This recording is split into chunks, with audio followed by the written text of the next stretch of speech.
Pope Benedict, Spanish young people, and youth ministers gave thanks this week for the last World Youth Day. But they also discussed some of the problems we saw in Madrid before they went on to study plans for the next World Youth Day set for Rio de Janeiro.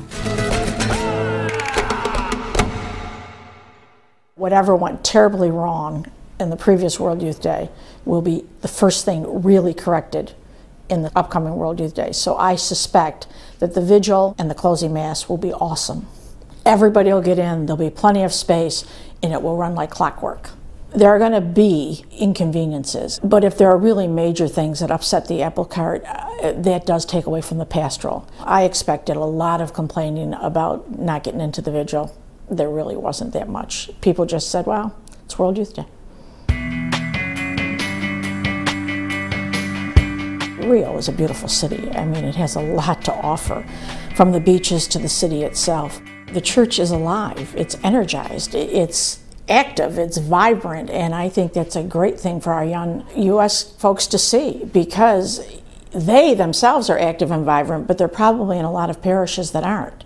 They are aware that they're part of a big world. I mean, we are a global society, so I think it's very important that we make sure they know that we're also a universal church. So when they go, all of a sudden it's, wow, there are all these young people from across the world that believe as I do. And regardless of where I'm worshiping, if I don't know the language, it doesn't matter, I know the symbols. So if the person next to me doesn't know the language, he or she also knows the symbols, and that's a binding thing for us. In 2013, World Youth Day heads back to the developing world. They're not going to miss the poverty of Rio. It was an easy thing to miss coming in from Madrid. It was an easy thing to miss coming in from Australia. But they're not going to miss this. They're going to know, and they're going to start asking questions, and there's no escaping it. Rio is a developing city. There's no way of escaping that.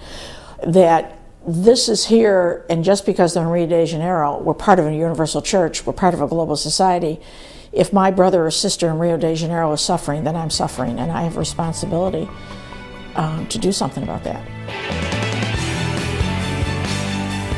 Rio 2013 will take place during Pope Benedict's Year of Faith and the celebrations of the 50th anniversary of the opening of the Second Vatican Council. These young people don't know the documents of Vatican II, so here's a chance to share that with them, and the wealth and the beauty of that Second Vatican Council and what came from that. My hope is that our young people come home saying, I have a responsibility wherever I am working to proclaim Christ and my faith. And I don't mean that by standing on a soapbox and waving a Bible, but by living the qualities of the gospel we're called to live.